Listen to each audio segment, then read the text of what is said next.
जय जगन्नाथ बंधुगण आज आम जाना 26 मई 2026 मंगलवार दिन द्वादश राशि राशिफल विषय।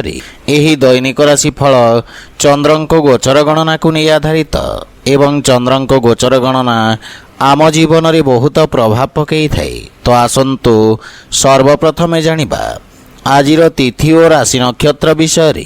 आज होची 26 मई 2026 मंगलवार मल ज्येष्ठ शुक्लपक्ष एकादशी ओहरात्र। आज हस्ता नक्षत्र ओहरात्र। आज कन्या चंद्र ओहरात्र। आजिर सांवत्सरिक श्राद्ध एकादशीर एकधिष्ठ पार्वण।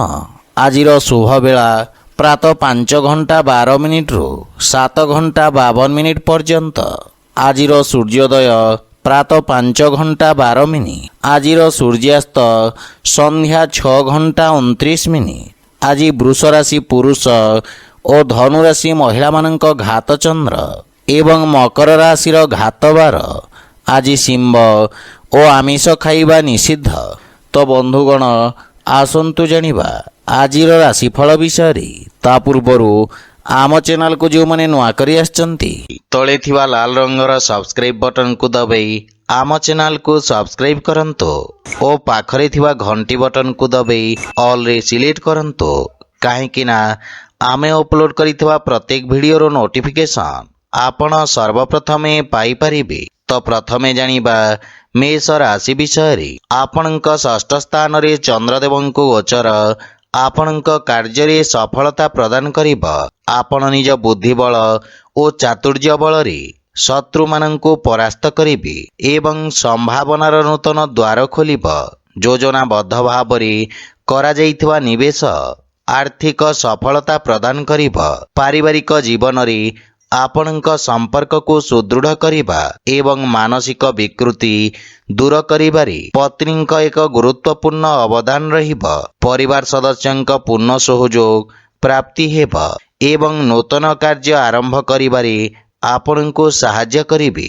पितामातांक आशीर्वाद और मार्गदर्शन रु आपण उपकृत हेबे। आर्थिक स्थिति मजबूत हेबाकु लागिब। शेयर मार्केट आदि रे निवेश लाभदायक सिद्ध हेब एवं स्वास्थ्य अवस्था रे पुराना रोगरु मुक्ति मिलिब। किंतु संक्रमण रु सावधान रुहंतु। आज आपण ओं हं हनुमते नमः मंत्र जप करंतु शुभ फल पाइबे।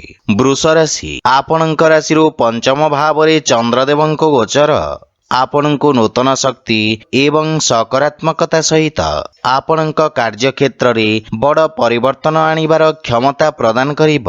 व्यवसाय विस्तार करबाको विशेषज्ञक परामर्श उपयोगी सिद्ध हेब एवं कार्य क्षेत्र रे विविधता आसिब। विद्यार्थी छात्र छात्री माने गुरुजनक समर्थन पाइबे। पारिवारिक जीवन रे संतान पक्षरु आकस्मिक सुखद समाचार प्राप्ति हेब एवं संतान आपणक आज्ञार पालन करिबे। व्यवसाय रे सान किंबा परिवार सदस्यंक परामर्श अनुसरण करी लाभ एवं विस्तार हेब। आपण संतानंक योजना गुडी करी पूर्ण समर्थन और सहयोग प्रदान करिबे। आर्थिक स्थिति उत्तम अनुकूल रहिछि। वाणिज्य व्यवसाय क्षेत्र रे आंशिक लाभर संभावना रहिछि एवं स्वास्थ्य अवस्था रे उच्च रक्तचाप किंबा मधुमेह रे पीड़ित रोगी आराम पाइबे। आज आपण गोमाता को खाइबाकू दियंतु शुभ फल पाइबे। मिथुन राशि आपणक चतुर्थ भाव रे चंद्रदेवंको गोचर आपणक सुख साधन रे ह्रास करिब। किछि अनावश्यक समस्या श्रुतः भाव रे उपजी पारे। कार्य क्षेत्र रे केही निज लोक आपणक विरुद्ध रे षडयंत्र करि पारंती। सेथिपई विशेष सावधान रहंतु अन्यथा क्षतिर संभावना रहिछि। छात्र छात्री मानक पई एही समय सामान्य संघर्षपूर्ण रहिब एवं सफलता पाइबा पई छात्र छात्री मानंकु अधिक परिश्रम करबाकू पड़िब। पारिवारिक जीवन रे किछि गृह उपकरण खराब हेबा कारणरु गृहर सुख सुविधा रे किछि व्याघात होई पारे। आपणक जीवन सामान्य चापग्रस्त रहिब किंतु वैवाहिक दाम्पत्य जीवन रे परस्पर मध्य रे उत्तम बुझाबणा रहिब। किंतु छोट छोट कथा प्रति ध्यान दियंतु नाही अन्यथा परिवार रे वाद विवाद उत्पन्न होई पारे। आर्थिक स्थिति क्षेत्र रे ଆର୍ଥିକ କ୍ଷତିର ସମ୍ଭାବନା ରହିଛି। ସେଥିପାଇଁ ଅସୁରକ୍ଷିତ ନିବେଶରୁ ଆପଣ ଦୂରେଇ ରୁହନ୍ତୁ ଏବଂ ଆର୍ଥିକ ଦେବାନେବାରୁ ଦୂରେଇ ରୁହନ୍ତୁ। କିଛି ସ୍ୱାସ୍ଥ୍ୟଗତ ପରିବର୍ତ୍ତନର ମଧ୍ୟ ସମ୍ଭାବନା ରହିଛି। ସେଥିପାଇଁ ସ୍ୱାସ୍ଥ୍ୟାବସ୍ଥାର ବିଷୟ ଧ୍ୟାନ ରଖନ୍ତୁ। ଆଜି ଆପଣ ହନୁମାନ ଚାଳିଶାର ପାଠ କରନ୍ତୁ, ଶୁଭ ଫଳ ପାଇବେ। କର୍କଟ ରାଶି, ଆପଣଙ୍କ ତୃତୀୟ ଭାବରେ ଚନ୍ଦ୍ରଦେବଙ୍କ ଗୋଚର କାରଣରୁ ଆପଣଙ୍କ ପରାକ୍ରମରେ ବୃଦ୍ଧି ଘଟିବ। ଆପଣ ନିଜ ବ୍ୟବସାୟ କ୍ଷେତ୍ରରେ ଧ୍ୟାନ ଦେଇ ଭବିଷ୍ୟତର ଆହ୍ୱାନଗୁଡ଼ିକୁ ପୂରଣ କରିବା ପାଇଁ ରଣନୀତି ଉପରେ ଧ୍ୟାନ ଦେବେ। ବନ୍ଧୁମିତ୍ର ତଥା ଯୋଗ୍ୟ ବ୍ୟକ୍ତିଙ୍କ ପରାମର୍ଶ ସହାୟକ ସିଦ୍ଧ ହେବ। ଧାର୍ମିକ ଆଧ୍ୟାତ୍ମିକ କାର୍ଯ୍ୟ ପ୍ରତି ଆପଣଙ୍କ ରୁଚି ବଢ଼ିବ। ପାରିବାରିକ ଜୀବନରେ ଜୀବନ ସାଥୀଙ୍କ ସହିତ କିଛି ମନମାଳିନ୍ୟର ସ୍ଥିତି ରହିବ, କିନ୍ତୁ ପିତାଙ୍କ ସହଯୋଗରୁ ଆପଣ କାର୍ଯ୍ୟକ୍ଷେତ୍ରରେ ସଫଳତା ପାଇବେ ଏବଂ ତାଙ୍କ ମାର୍ଗଦର୍ଶନ ଓ ସମର୍ଥନ ଦ୍ୱାରା ଆପଣ ଉପକୃତ ହେବେ। ମାତା ତଥା ଜୀବନସାଥୀଙ୍କ ମଧ୍ୟରେ କିଛି ବିବାଦର ସମ୍ଭାବନା ରହିଛି, ଯାହା ପାରିବାରିକ କନ୍ଦଳ ସୃଷ୍ଟି କରିପାରେ। ଆର୍ଥିକ ସ୍ଥିତି କ୍ଷେତ୍ରରେ ଆଂଶିକ ଧନଲାଭ ବା ସମ୍ପତ୍ତିରୁ ଲାଭବାନ ହେବେ। ସ୍ୱାସ୍ଥ୍ୟାବସ୍ଥା ଉତ୍ତମ ଅନୁକୂଳ ରହିଛି ଏବଂ ଆପଣ ରୋଗରୁ ମୁକ୍ତି ପାଇବେ। ଆଜି ଆପଣ ସୂର୍ଯ୍ୟଦେବଙ୍କୁ ଜଳ ଅର୍ପଣ କରନ୍ତୁ, ଶୁଭ ଫଳ ପାଇବେ। ସିଂହ ରାଶି, ଆପଣଙ୍କ ଦ୍ୱିତୀୟ ଭାବରେ ଚନ୍ଦ୍ରଦେବଙ୍କ ଗୋଚର କାରଣରୁ ଆପଣଙ୍କ ସ୍ଥିତି ଅତ୍ୟନ୍ତ ଉତ୍ତମ ରହିବ। ଆପଣଙ୍କ ସାମାଜିକ ମାନ ସମ୍ମାନ ବୃଦ୍ଧି ପାଇବ। ସମସ୍ତ କାର୍ଯ୍ୟରେ ଆପଣ ଆଶାତୀତ ସଫଳତା ପାଇପାରିବେ। ଯଦି କୌଣସି ଆଇନଗତ ବିବାଦ ଥାଏ ତାହେଲେ ପରିସ୍ଥିତି ଆପଣଙ୍କ ପାଇଁ ଅନୁକୂଳ ରହିବ ଏବଂ ଆପଣଙ୍କୁ ନିଜ ଉଦ୍ୟମର ସକାରାତ୍ମକ ପରିଣାମ ପ୍ରାପ୍ତି ହେବ। ପାରିବାରିକ ଜୀବନରେ ପରିବାରର ସମ୍ପୂର୍ଣ୍ଣ ସମର୍ଥନ ଲାଗି ରହିବ। ଆପଣଙ୍କ ବ୍ୟବହାର, କୁଶଳତା ଏବଂ କଠିନ ପରିଶ୍ରମ କାର୍ଯ୍ୟରେ ସହାୟକ ହେବ ଏବଂ ଆପଣ ଭାଇ ଭଉଣୀଙ୍କ ପୂର୍ଣ୍ଣ ସମର୍ଥନ ପାଇବେ। ପ୍ରେମ ଜୀବନରେ ସତେଜତା ଅନୁଭବ କରିବେ। ଆର୍ଥିକ ସ୍ଥିତି ସ୍ଥିର ରହିଛି ଏବଂ ଖର୍ଚ୍ଚରେ ମଧ୍ୟ ନିୟନ୍ତ୍ରଣ ଲାଗି ରହିବ। ବାଣିଜ୍ୟ ବ୍ୟବସାୟ କ୍ଷେତ୍ରରେ ଆପଣ ଲାଭବାନ ହେବେ। ସ୍ୱାସ୍ଥ୍ୟାବସ୍ଥା ଉତ୍ତମ ଅନୁକୂଳ ରହିଛି, କିନ୍ତୁ ପିତାଙ୍କ ସ୍ୱାସ୍ଥ୍ୟାବସ୍ଥାର ସମ୍ପୂର୍ଣ୍ଣ ଯତ୍ନ ନିଅନ୍ତୁ। ଆଜି ଆପଣ ଗୋମାତାଙ୍କୁ ଖାଇବାକୁ ଦିଅନ୍ତୁ, ଶୁଭ ଫଳ ପାଇବେ। କନ୍ୟା ରାଶି, ଆପଣଙ୍କ ଲଗ୍ନ ଭାବରେ ଚନ୍ଦ୍ରଦେବଙ୍କ ଗୋଚର ଗତ କିଛି ଦିନ ଧରି ଚାଲିଥିବା ସଂଘର୍ଷ ପରେ ଆପଣଙ୍କ ବ୍ୟକ୍ତିତ୍ୱରେ ଉନ୍ନତି ଆଣିବ ଏବଂ ଆପଣ ବିଜେତା ପରି ସମାଜରେ ସମ୍ମାନ ବା ପ୍ରତିଷ୍ଠା ପାଇବେ। ବିଦ୍ୟାର୍ଥୀ ଛାତ୍ରଛାତ୍ରୀମାନେ ନିଜ ଭବିଷ୍ୟତ ବିଷୟରେ ନିଷ୍ପତ୍ତି ନେବାର ଅବସର ପାଇବେ ଏବଂ ଆପଣଙ୍କ କାର୍ଯ୍ୟରେ ସନ୍ତୁଷ୍ଟି ମିଳିବ। ପାରିବାରିକ ଜୀବନରେ ପରିବାର ଏବଂ ଭାଇ ଭଉଣୀଙ୍କ ସମ୍ପୂର୍ଣ୍ଣ ସମର୍ଥନ ଆପଣଙ୍କ ଉପରେ ଲାଗି ରହିବ।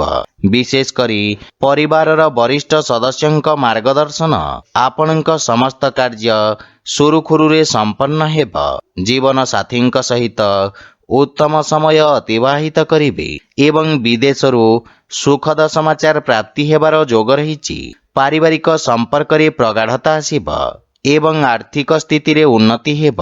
ନୂତନ ଆୟର ଉତ୍ସ ଉତ୍ପନ୍ନ ହେବ, କିନ୍ତୁ ସ୍ୱାସ୍ଥ୍ୟାବସ୍ଥା ସାମାନ୍ୟ ରହିବ ଏବଂ ଆପଣ ମାନସିକ ଚାପରୁ ମୁକ୍ତି ପାଇବେ। ଆଜି ଆପଣ ଅସହାୟ ଲୋକଙ୍କୁ ସାହାଯ୍ୟ କରନ୍ତୁ, ଶୁଭ ଫଳ ପାଇବେ। ତୁଳା ରାଶି, ଆପଣଙ୍କ ରାଶି ସ୍ଥାନରୁ ଦ୍ୱାଦଶ ଭାବରେ ଚନ୍ଦ୍ରଦେବଙ୍କ ଗୋଚର ଆପଣଙ୍କ ଅନାବଶ୍ୟକ ଖର୍ଚ୍ଚରେ ବୃଦ୍ଧି କରିବ। ଆର୍ଥିକ ଅବସ୍ଥା ଅସନ୍ତୁଳିତ ହୋଇପାରେ। ଆପଣଙ୍କ ସମସ୍ତ କାର୍ଯ୍ୟ ପୂର୍ଣ୍ଣ କରିବା ପାଇଁ ଆପଣଙ୍କୁ ପ୍ରୟତ୍ନ କରିବାକୁ ପଡ଼ିବ। ଅଳସୁଆ ଏବଂ ଅସାମଞ୍ଜସ୍ୟ ସ୍ଥିତି ଆପଣଙ୍କ କାର୍ଯ୍ୟରେ ବାଧା ସୃଷ୍ଟି କରିବ ଏବଂ ଆପଣଙ୍କୁ ଇଚ୍ଛାକୃତ ସଫଳତା ଅର୍ଜନ କରିବାରେ ବିଳମ୍ବ ହେବ। ପାରିବାରିକ ଜୀବନରେ ପାରିବାରିକ ଖର୍ଚ୍ଚ ବୃଦ୍ଧି ପାଇବ। ଜୀବନସାଥୀଙ୍କ ସ୍ୱାସ୍ଥ୍ୟାବସ୍ଥାକୁ ନେଇ ଆପଣ ସାମାନ୍ୟ ଚିନ୍ତିତ ରହିବେ, କିନ୍ତୁ ଭାଇ ଭଉଣୀଙ୍କ ପକ୍ଷରୁ ପୂର୍ଣ୍ଣ ସମର୍ଥନ ପାଇବେ। ସନ୍ତାନ ପକ୍ଷରୁ କୌଣସି ଉତ୍ତମ ଖବର ପ୍ରସନ୍ନତାର କାରଣ ହେବ। ଆର୍ଥିକ ସ୍ଥିତି ଦୁର୍ବଳ ହେବ, ସେଥିପାଇଁ ଅନାବଶ୍ୟକ ଖର୍ଚ୍ଚରେ ନିୟନ୍ତ୍ରଣ ବଜାୟ ରଖନ୍ତୁ ଏବଂ ସେୟାର ମାର୍କେଟ ଆଦି ନିବେଶରୁ ଆପଣ ଦୂରେଇ ରୁହନ୍ତୁ। ମାନସିକ ଚାପ ଆପଣଙ୍କ ସ୍ୱାସ୍ଥ୍ୟାବସ୍ଥାକୁ ପ୍ରଭାବିତ କରିବ। ଆଜି ଆପଣ ପକ୍ଷୀଙ୍କୁ ଦାନା ଖାଇବାକୁ ଦିଅନ୍ତୁ, ଶୁଭ ଫଳ ପାଇବେ। ବିଛା ରାଶି, ଚନ୍ଦ୍ରଦେବଙ୍କ ଆପଣଙ୍କ ଏକାଦଶ ଭାବରେ ଗୋଚର ଆପଣଙ୍କ କାର୍ଯ୍ୟକ୍ଷେତ୍ରରେ ପୂର୍ବରୁ କରାଯାଇଥିବା କିଛି ପରିବର୍ତ୍ତନର ସକାରାତ୍ମକ ପରିଣାମ ପ୍ରଦାନ କରିବ। ଆପଣଙ୍କ ଆତ୍ମବିଶ୍ୱାସରେ ବୃଦ୍ଧି ପାଇବ ଏବଂ ନିଷ୍ପତ୍ତି ନେବାର କ୍ଷମତା ବିକଶିତ ହେବ। ଆପଣଙ୍କ ସାମାଜିକ ସର୍କଲ ତଥା କ୍ଷେତ୍ରର ବିକାଶ ହେବ ଏବଂ ପାରିବାରିକ ଜୀବନରେ ପରିବାରର କୌଣସି ସୁଖଦ ସମାଚାର ପ୍ରାପ୍ତି ହେବାରୁ ମନ ପ୍ରସନ୍ନ ରହିବ ଏବଂ ଆପଣ ପାରିବାରିକ ସୁଖ ସାଧନରେ ଖର୍ଚ୍ଚ କରିବେ। ପିତାଙ୍କ ସହଯୋଗ ଏବଂ ମାର୍ଗଦର୍ଶନରୁ ଆପଣ ଲାଭାନ୍ୱିତ ହେବେ। ଜୀବନ ସାଥୀଙ୍କ ସହିତ ସମ୍ପର୍କ ସୁଦୃଢ଼ ହେବ। ଆର୍ଥିକ ସ୍ଥିତି କ୍ଷେତ୍ରରେ ସୁଧାର ଆସିବ ଏବଂ ପୂର୍ବରୁ ବକେୟା ଦେଇଥିବା ଅର୍ଥ ଆପଣ ପୁନଃ ଫେରି ପାଇବେ। ସ୍ୱାସ୍ଥ୍ୟାବସ୍ଥା ଉତ୍ତମ ଅନୁକୂଳ ରହିବ ଏବଂ ଆପଣ ଶାରୀରିକ ଊର୍ଜାବାନ ଅନୁଭବ କରିବେ। କିନ୍ତୁ ପିତାମାତାଙ୍କ ସ୍ୱାସ୍ଥ୍ୟାବସ୍ଥାର ବିଶେଷ ଧ୍ୟାନ ରଖନ୍ତୁ। ଆଜି ଆପଣ ହନୁମାନ ଚାଳିଶାର ପାଠ କରନ୍ତୁ, ଶୁଭ ଫଳ ପାଇବେ। ଧନୁରାଶି, ଆପଣଙ୍କ ଦଶମ ସ୍ଥାନରେ ଚନ୍ଦ୍ରଦେବଙ୍କ ଗୋଚର ହେତୁ ପରିସ୍ଥିତି ଆପଣଙ୍କ ପାଇଁ ଅତ୍ୟନ୍ତ ଅନୁକୂଳ ରହିବ। କାର୍ଯ୍ୟକ୍ଷେତ୍ରରେ ଆପଣଙ୍କ ଉଲ୍ଲେଖନୀୟ ପ୍ରଦର୍ଶନ ଆପଣଙ୍କୁ ଅଧିକାରୀଙ୍କ ପ୍ରଶଂସା ପାଇଁ ଯୋଗ୍ୟ କରିବ। କାର୍ଯ୍ୟକ୍ଷେତ୍ରରେ କରାଯାଇଥିବା ପରିବର୍ତ୍ତନ ଗୁଡ଼ିକ ଆପଣଙ୍କୁ ସର୍ବୋତ୍ତମ ପରିଣାମ ପ୍ରଦାନ କରିବ, କିନ୍ତୁ ତରବରିଆ ନିଷ୍ପତ୍ତି ନେବା ଆପଣଙ୍କ ପାଇଁ କ୍ଷତିକାରକ ସିଦ୍ଧ ହେବ। ପାରିବାରିକ ଜୀବନରେ ପିତାଙ୍କ ମାର୍ଗଦର୍ଶନରେ କରାଯାଇଥିବା କାର୍ଯ୍ୟ ଆପଣଙ୍କୁ ବିଶେଷ ସଫଳତା ପ୍ରଦାନ କରିବ ଏବଂ ପିତାଙ୍କ ସହଯୋଗରୁ ବିଶେଷ ଲାଭ ପ୍ରାପ୍ତି ହେବ। କିନ୍ତୁ ସାନ ଭାଇ ଭଉଣୀମାନଙ୍କ ପ୍ରତି ଆପଣ ନିଜ କର୍ତ୍ତବ୍ୟର ପାଳନ କରନ୍ତୁ। ଜୀବନସାଥୀଙ୍କ ସମ୍ବନ୍ଧରେ ପ୍ରଗାଢ଼ତା ଆସିବ ଏବଂ ପ୍ରେମ ଜୀବନରେ ସୁଖଦ ଅନୁଭୂତି ପ୍ରାପ୍ତି ହେବ। ଆର୍ଥିକ ସ୍ଥିତି ମଜବୁତ ହେବାକୁ ଲାଗିବ ଏବଂ ସଞ୍ଚିତ ଧନରେ ମଧ୍ୟ ବୃଦ୍ଧି ଘଟିବ। ସ୍ୱାସ୍ଥ୍ୟାବସ୍ଥା ଉତ୍ତମ ଅନୁକୂଳ ରହିଛି, କିନ୍ତୁ ଖାଦ୍ୟପେୟର ବିଷୟ ଧ୍ୟାନ ରଖନ୍ତୁ।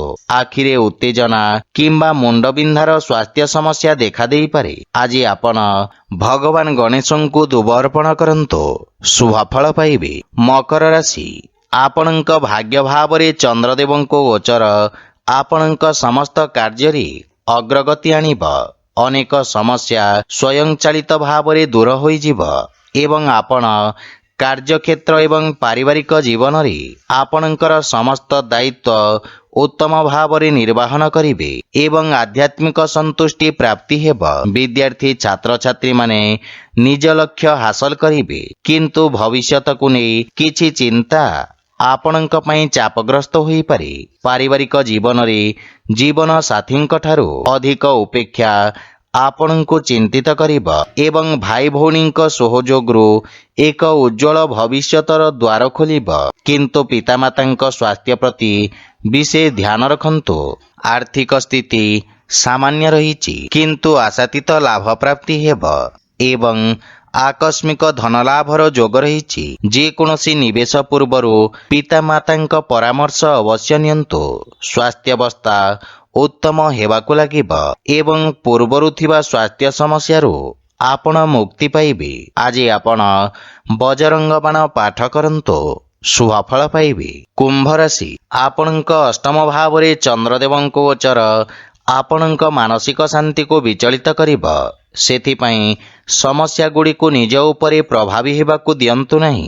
ଆପଣଙ୍କ ଦୂରଦୃଷ୍ଟି ଏବଂ ସହାନୁଭୂତିପୂର୍ଣ୍ଣ ବ୍ୟବହାର ଦ୍ୱାରା ଆପଣ ସମସ୍ତ ସମସ୍ୟାକୁ ଦୃଢ଼ତା ସହିତ ସମ୍ମୁଖୀନ କରିବେ ଏବଂ ଆପଣଙ୍କ ସାମାଜିକ ଲକ୍ଷ୍ୟ ହାସଲ କରିବେ। କାର୍ଯ୍ୟକ୍ଷେତ୍ରରେ ସହକର୍ମୀଙ୍କ ସହିତ ମତଭେଦର ସ୍ଥିତି ରହିବ। ପାରିବାରିକ ଜୀବନରେ ଆପଣ ପୂର୍ଣ୍ଣ ସାହସ ସହିତ ବୈବାହିକ ଜୀବନରେ ଆସୁଥିବା ସମସ୍ୟାର ସାମ୍ନା କରିବେ। ଜୀବନସାଥୀଙ୍କ ବ୍ୟବହାର ଆପଣଙ୍କୁ ମାନସିକ ସ୍ତରରେ ଯନ୍ତ୍ରଣା ଦେଇପାରେ। ଭାଇ ଭଉଣୀଙ୍କ ପାଇଁ ମଧ୍ୟ ସମୟ ଅନୁକୂଳ ନୁହେଁ ଏବଂ ଆର୍ଥିକ ସ୍ଥିତି କ୍ଷେତ୍ରରେ ଆର୍ଥିକ ଲାଭ ପ୍ରାପ୍ତି ହେବ, କିନ୍ତୁ ଖର୍ଚ୍ଚର ଅଧିକତା ଆପଣଙ୍କୁ ଚିନ୍ତାରେ ପକାଇପାରେ। ଦୀର୍ଘକାଳୀନ ନିବେଶ ପାଇଁ ସମୟ ଅନୁକୂଳ ରହିଛି। ସ୍ୱାସ୍ଥ୍ୟାବସ୍ଥା ଉତ୍ତମ ଅନୁକୂଳ ରହିବ, କିନ୍ତୁ ଭାଇରାଲ ରୋଗରୁ ସାବଧାନ ରୁହନ୍ତୁ। ଆଜି ଆପଣ ହନୁମାନ ଚାଳିଶାର ପାଠ କରନ୍ତୁ, ଶୁଭ ଫଳ ପାଇବେ। ମୀନ ରାଶି, ଆପଣଙ୍କ ରାଶି ସ୍ଥାନରୁ ସପ୍ତମ ଭାବରେ ଚନ୍ଦ୍ରଦେବଙ୍କ ଗୋଚର ଆପଣଙ୍କ କାର୍ଯ୍ୟକ୍ଷେତ୍ରରେ ସଫଳତା ପ୍ରଦାନ କରିବ। ଛାତ୍ରଛାତ୍ରୀମାନେ ଶିକ୍ଷା କ୍ଷେତ୍ରରେ ମନୋଯୋଗ ଦେବେ, କିନ୍ତୁ ଆପଣ କୌଣସି କଥାକୁ ନେଇ ସାମାନ୍ୟ ମାନସିକ ଚିନ୍ତିତ ରହିବେ। ଗୁପ୍ତ ଶତ୍ରୁ ଓ ବିରୋଧୀମାନେ ଆପଣଙ୍କ ବିରୁଦ୍ଧରେ ଷଡ଼ଯନ୍ତ୍ର କରିପାରନ୍ତି। ସେଥିପାଇଁ କାର୍ଯ୍ୟକ୍ଷେତ୍ରରେ ବିଶେଷ ସାବଧାନ ରୁହନ୍ତୁ ଏବଂ କାହାକୁ ନିଜ ଦୁର୍ବଳତା ବିଷୟରେ ପ୍ରକାଶ କରନ୍ତୁ ନାହିଁ। ପାରିବାରିକ ଜୀବନରେ ବୈବାହିକ ଦାମ୍ପତ୍ୟ ଜୀବନ ସୁଖମୟ ହେବ ଏବଂ ଜୀବନସାଥୀଙ୍କ ପୂର୍ଣ୍ଣ ସହଯୋଗ ପ୍ରାପ୍ତି ହେବ। ସକାରାତ୍ମକ ଚିନ୍ତାଧାରା ଆପଣଙ୍କ ଆତ୍ମବିଶ୍ୱାସରେ ବୃଦ୍ଧି କରିବ। ପ୍ରେମ ଜୀବନରେ ସମ୍ପର୍କରେ ପ୍ରଗାଢ଼ତା ଆସିବ ଏବଂ ପରସ୍ପର ମଧ୍ୟରେ ଉତ୍ତମ ସାମଞ୍ଜସ୍ୟ ସ୍ଥାପିତ ହେବ। ଆର୍ଥିକ ସ୍ଥିତି ମଧ୍ୟମ ଧରଣର ରହିବ, କିନ୍ତୁ ଅନାବଶ୍ୟକ ଖର୍ଚ୍ଚରେ ବିଶେଷ ନିୟନ୍ତ୍ରଣ ରଖିବା ଉଚିତ। ଅନ୍ୟଥା ଆପଣଙ୍କ ଆର୍ଥିକ ସ୍ଥିତି ଦୁର୍ବଳ ରହିବ। ସ୍ୱାସ୍ଥ୍ୟାବସ୍ଥା ଉତ୍ତମ ଅନୁକୂଳ ରହିଛି। ଆଜି ଆପଣ ଗରିବ ଲୋକଙ୍କୁ ଭୋଜନ ଦାନ କରନ୍ତୁ, ଶୁଭଫଳ ପାଇବେ। ତ ବନ୍ଧୁଗଣ, ଏହା ଥିଲା ଆଜିର ରାଶିଫଳ ବିଷୟରେ। ଯଦି ଭିଡ଼ିଓଟି ଆପଣମାନଙ୍କୁ ଭଲ ଲାଗିଥାଏ, ଲାଇକ୍, ସେୟାର ଓ କମେଣ୍ଟ କରି ଜଣାନ୍ତୁ ଏବଂ ଆମ ଚ୍ୟାନେଲକୁ ସବସ୍କ୍ରାଇବ୍ କରନ୍ତୁ। ଜୟ ଜଗନ୍ନାଥ।